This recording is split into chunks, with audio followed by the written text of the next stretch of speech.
आनंद नित्यम माधुर्य रूपम परम वदेहम ज्ञानम वदांत वदितम सहितम सदैवम शरणैवतां देहवदं प्रसन्नम। यह श्लोक में ब्रह्म पुराण से उद्धृत करके आपके सामने स्पष्ट कर रहा हूं, और यह श्लोक उच्चारण करने का मेरा एक खास मकसद है, एक खास मतलब है।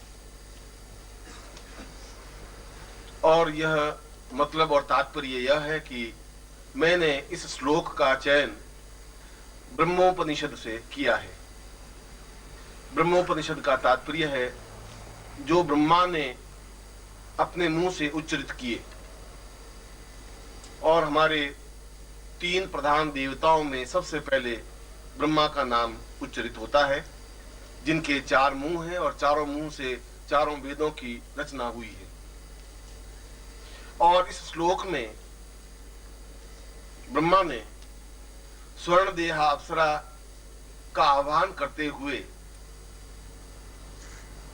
कहा है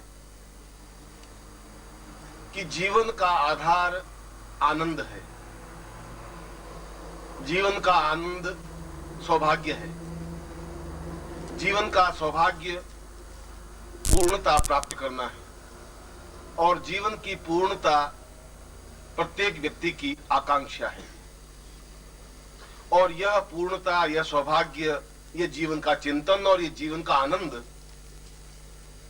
केवल अप्सरा साधना के माध्यम से ही संभव है।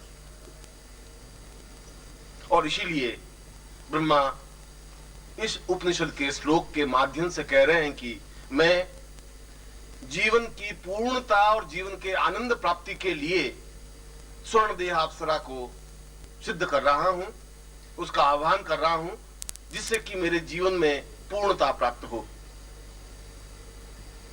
और मकसद मेरा यह था इस श्लोक को उद्धृत करने का कि अप्सरा शब्द से जो आपके मन में भ्रांत धारणाएं हैं, यदि हैं, तो वे धारणाएं मिट जानी चाहिए।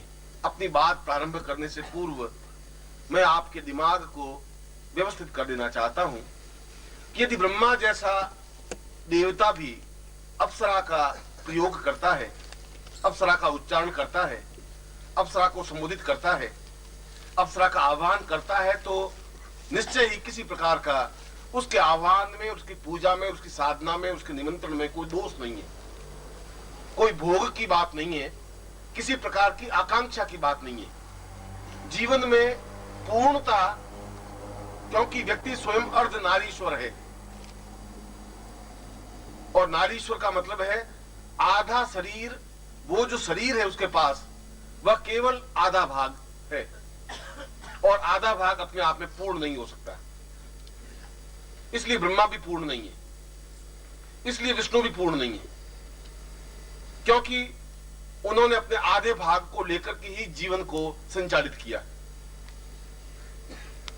भगवान शिव एकमात्र ऐसे देवता रहे जिन्होंने आधे भाग, यदि उसके पास पुरुषत्व का था, तो उन्होंने आधे भाग में नारी रूप की कल्पना भी की, और फिर अर्धनारीश्वर शब्द से संबोधित हुए।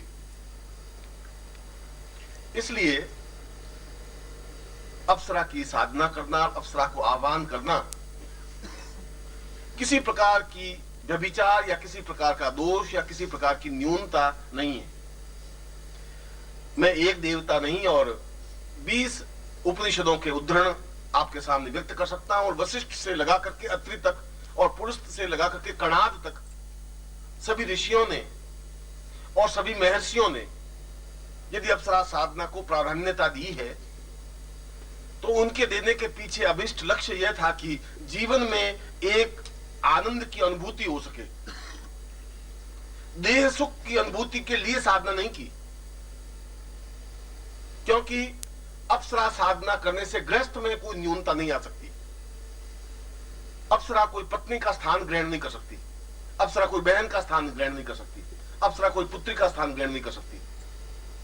अप्सरा तो केवल एक मार्गदर्शिका के रूप का स्थान ग्रहण कर सकती है, आपको बराबर गतिशील दे सके, आपके जीवन में एक हलचल मचा सके, आपके इस मुर्दा शरीर में प्राण फूंक सके, तुम्हें मार्गदर्शन दे सके।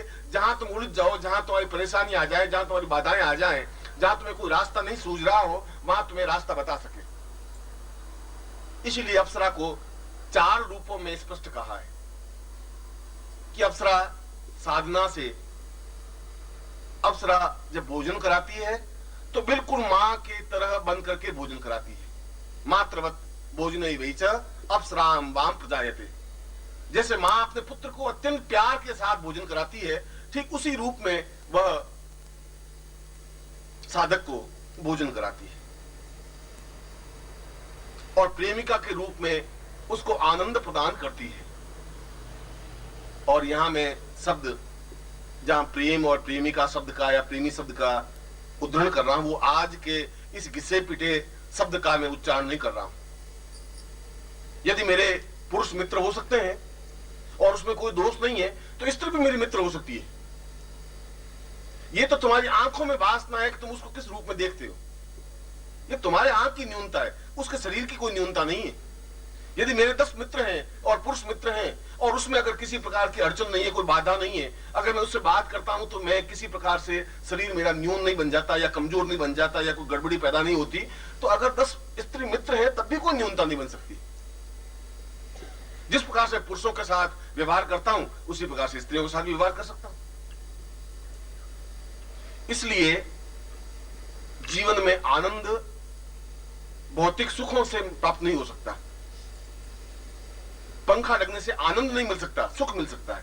सुख एक अलग चीज है। सुख तो मैं एयर कंडीशन लगा दूंगा तो सुख मिल जाएगा, सुख तो मैं अच्छे वस्त्र पहनूंगा रेशमी तो सुख मिल सकता है, अच्छा मिठाई खा लूं तो सुख मिल सकता है, आनंद नहीं मिल सकता। आनंद और सुख में डिफरेंस है। सुख हम खरीद सकते हैं, आनंद को खरीद नहीं सकते। अगर आनंद खरीदते तो सारे जितने बिजनेसमैन है वे सब आनंद मग्न होते। वे तो बहुत टेंस में है, खाना खा ही नहीं सकते पूरी तरह से, 1 रोटी 1.5 रोटी से आगे भोजन ही नहीं कर सकते, शक्कर वो खा नहीं सकते, घी नहीं खा सकते, नींद वो ले नहीं सकते। क्योंकि अगर पैसों से खरीदा जाता तो फिर नींद खरीद लेते। वो करवटें बदलते हैं और गोलियां लेते हैं, 2-2 गोलियां, तब जाकर नींद आती है। पैसों से नींद नहीं खरीदी जा सकती, पैसों से भूख भी नहीं खरीदी जा सकती। कोई 4-6 रोटियां दाल में और दही में चूर के खा ले, संभव नहीं, उनके लिए संभव नहीं है, क्योंकि पैसों से भूख प्राप्त नहीं हो सकती और पैसों से आनंद भी प्राप्त नहीं हो सकता। आनंद की अनुभूति मित्र के माध्यम से प्राप्त हो सकती है। और इसीलिए अप्सरा को मित्र के रूप में ही एहसास किया है, पुरुष के लिए भी स्त्री के लिए भी। स्त्री उस साधना को करके एक अपना मित्र प्राप्त कर सकती है, पुरुष भी उसकी साधना को करके और एक मित्र के रूप में प्राप्त कर सकता है। उस मित्र में और उस मित्रवत व्यवहार में किसी प्रकार की आंख में न्यूनता नहीं है। अगर आंख गड़बड़ है तो फिर आपकी गड़बड़ है, उसकी आंख में कोई न्यूनता नहीं है, गंदगी नहीं है। अगर मैं तुम लोगों से एकांत में बात कर सकता हूं, किसी स्त्री से भी बात कर सकता हूं, तुम्हारी आंख में गड़बड़ है तो तुम सोचो कि गुरुजी क्या बात कर रहे हैं, और तुम्हारे मन में 20 सांप कूदेंगे दौड़ेंगे, जरूर कोई न कोई बात है, गुरुजी वहां अकेले खड़े खड़े बात कर रहे हैं, गुरुजी कोई गड़बड़ नहीं है, उस लड़की में भी कोई गड़बड़ नहीं है, गड़बड़ तुम्हारे हृदय में है। तुम्हारे अंदर की जो वासना उछल उछल के बाहर आ रही है और वो तुम्हें व्यथित कर रही है, परेशान तुम्हें कर रही है।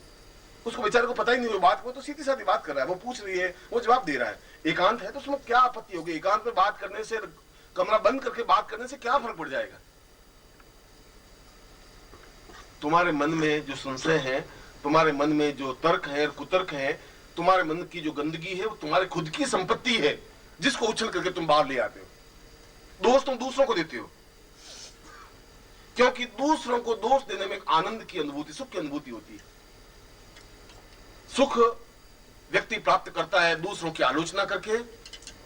दूसरों की आलोचना करने से बहुत सुख मिलता है कि फलानी लड़की जो है वो भाग गई, मुझे मालूम था, बहुत गड़बड़ी थी साली, मैं तो रोज उसके नखरे देखता था। और ये बात अगर कोई लड़की इस मोहल्ले में भाग गई है तो 15 मिनट में पूरी जोत में मालूम पड़ जाएगा, इतनी तेजी से बात फैलती। क्योंकि किसी का आलोचना करने का बड़ा सुख है। वो उसको कहेगी, वो उसको कहेगा, वो उसको कहेगा, इस मोहल्ले में 15 मिनट में ठेठ पूरे जोधपुर में पहुंच जाएगी बात। यह एक सुख है, दूसरों की आलोचना करना और दूसरों पर दोषारोपण करने का भी एक सुख है कि जरूर कोई बात तो गड़बड़ तो है। उसने कहा तूने तो देखा नहीं, कल मैंने देखा। देखा उसने कुछ नहीं, तुझे कुछ पता नहीं है, कल तो बहुत बहुत बात हो गई। क्या हो? ऐसा हो, ये सब कहीं उसमें गड़बड़ नहीं है। इसलिए मैं कह रहा हूं कि अगर अप्सरा साधना करने से ब्रह्मा को कोई तकलीफ नहीं हो रही है, भगवान विष्णु को कोई तकलीफ नहीं हो रही है, विष्णु और रुद्र को तकलीफ नहीं हो रही है, अगर वशिष्ठ विश्वामित्र को तकलीफ नहीं हो रही तो फिर तुम्हें भी तकलीफ नहीं हो सकती, तुम्हारी पत्नी को भी तकलीफ नहीं हो सकती। इसलिए उस अप्सरा साधना पुरुष के लिए उतनी ही महत्वपूर्ण मानी गई है जितनी भगवान शिव की आराधना या विष्णु की आराधना या रुद्र की आराधना या लक्ष्मी की आराधना, क्योंकि वह मां की तरह भोजन कराती है तो प्रेमिका की तरह प्रसन्नता देती है और मंत्री की तरह सलाह देती है।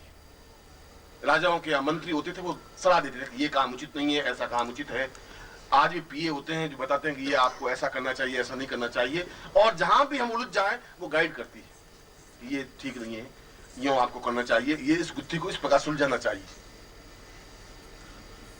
और चौथी बात की हमारे जीवन की जितनी न्यूनताएं हैं, जीवन की जितनी कमियां हैं, वे जीवन की कमियां उसके माध्यम से पूर्ण हो सकती हैं।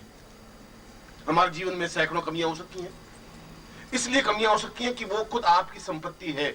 आपने अपने जीवन में केवल कमियों को बटोरा है, पूर्णता को बटोरा नहीं। आपको कोई ऐसा गुरु मिला ही नहीं जो ये कह सके कि तुम अप्सरा साधना करो। किसी में हिम्मत थी नहीं कहने की, क्योंकि वो खुद अपनी आलोचनाओं से घबराते थे कि अगर मैं कहूंगा शिष्य को अप्सरा साधना तो गुरु के बारे में क्या सोचेंगे, कि ऐसा कैसे गुरु जी हैं, अप्सरा साधना करवाते। उसके लिए एक सजग व्यक्तित्व चाहिए, हिम्मत चाहिए, क्षमता चाहिए। मुझे बहुत अच्छी तरह से याद है कि जब मैं संन्यास जीवन में, और संन्यास जीवन में भी मैं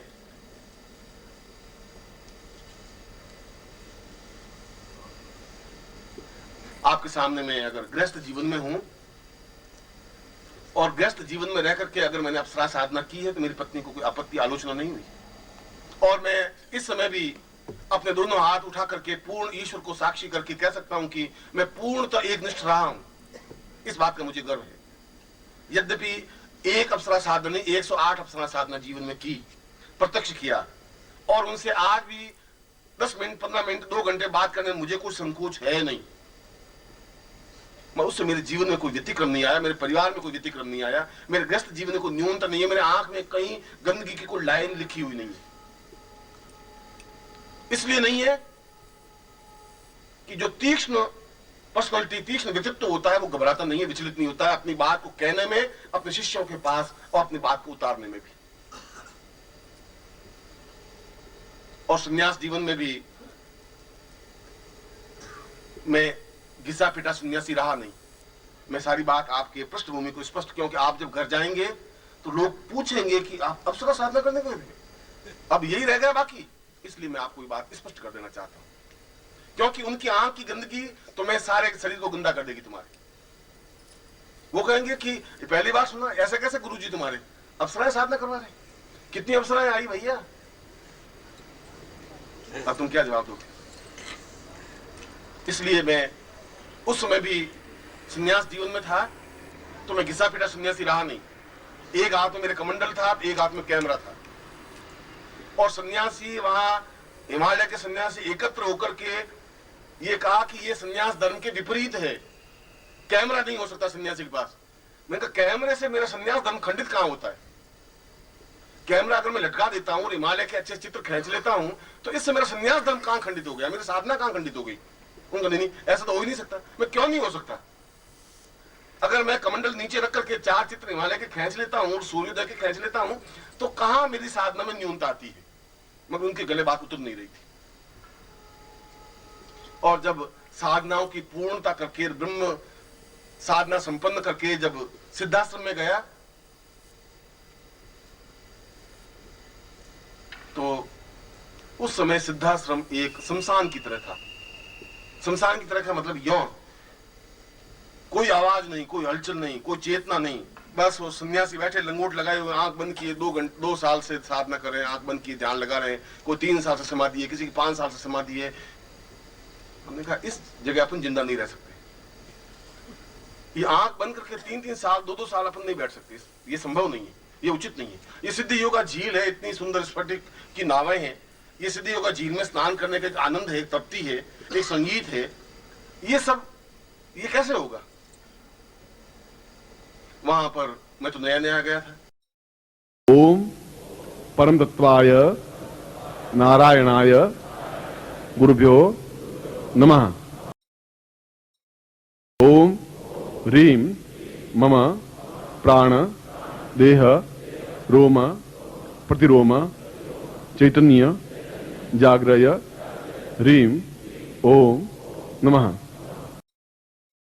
ओम भूर्भुवः स्वः तत्सवितुर्वरेण्यं भर्गो देवस्य धीमहि धियो यो नः प्रचोदयात्।